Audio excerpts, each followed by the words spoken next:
Hi friends, നമുക്കിന്നൊരു ഇലയുടെ ഉണ്ടാക്കി നോക്കിയാലോ. അതിനായിട്ട് ആദ്യമായി ഒരു പാത്രത്തിലേക്ക് 1 കപ്പ് വെള്ളം ഒഴിച്ചു. അതിലേക്ക് ആവശ്യത്തിന് ഉപ്പ് ഇട്ട് 1 സ്പൂൺ നെയ്യും ഇട്ട് വെള്ളം നന്നായി തിളപ്പിക്കാം. ഞാനിപ്പം 1 കപ്പ് പൊടിയാണ് എടുക്കുന്നത്. അതിൽ 3/4 കപ്പ് അരിപ്പൊടിയും 1/4 കപ്പ് ഗോതമ്പ് പൊടിയും. അതിനുശേഷം വെള്ളം നന്നായി തിളച്ച് വരുമ്പോഴത്തേക്ക് അതിലേക്ക് ഈ നമ്മളെടുത്ത് വെച്ചിരിക്കുന്ന പൊടിയിട്ട് നന്നായി അത് ഇളക്കി അത് യോജിപ്പിച്ചെടുക്കുക.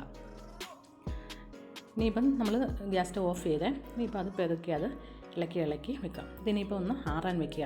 ആറിയിട്ട് വേണം നമുക്കിത് കൈ കൊണ്ട് നന്നായി കുഴച്ചെടുക്കാം. അതിനുശേഷം ഒരു മുറി തേങ്ങ ഞാൻ ചിരവി എടുത്തിട്ടുണ്ട്. അതിലേക്ക് ചീകിയ ശർക്കരയെ ഇട്ടു. 2 ഏലക്കായ ഇടാം. അതിനുശേഷം ജീരകം ഇഷ്ടമുള്ളവർക്ക് ജീരകവും കൂടി ഇട്ട് ഇത് നന്നായി മിക്സ് ചെയ്തെടുക്കണം.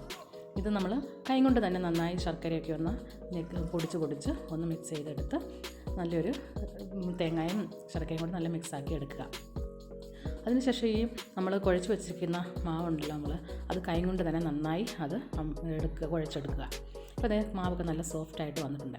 അതിനുശേഷം വാഴയില നല്ലതായി കഴുകി വൃത്തിയാക്കി എടുക്കുക. അതിനുശേഷം അതിലേക്ക് നമുക്ക് 1 സ്പൂൺ നെയ്യ്, ഒരു തരി നെയ്യ് തടവി കൊടുക്കുക ഇലയിലേക്ക്.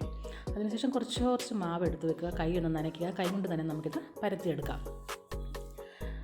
കൈ കൊണ്ടാണ് ഇത് നമ്മൾ പരത്തിയെടുക്കേണ്ടത്. കൈ നനയ്ക്കുമ്പോൾ നമുക്കിത് മാവ് നന്നായി ഇത് പരന്ന് കിട്ടും.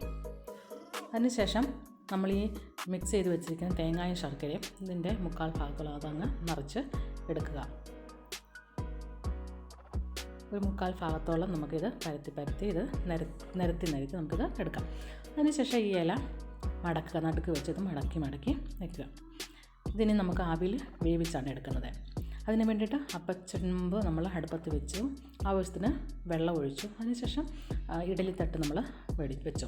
ഇതിലേക്ക് നമ്മൾ ഈ പരത്തി വെച്ചിരിക്കുന്ന അടയെല്ലാം എടുത്ത് നമുക്കൊരു 5 മിനിറ്റ് ഹൈ ഫ്ലെയിമിലും 10 മിനിറ്റ് ലോ ഫ്ലെയിമിലും വെച്ച് നമുക്കിത് വേവിച്ചെടുക്കാവുന്നതാണ്.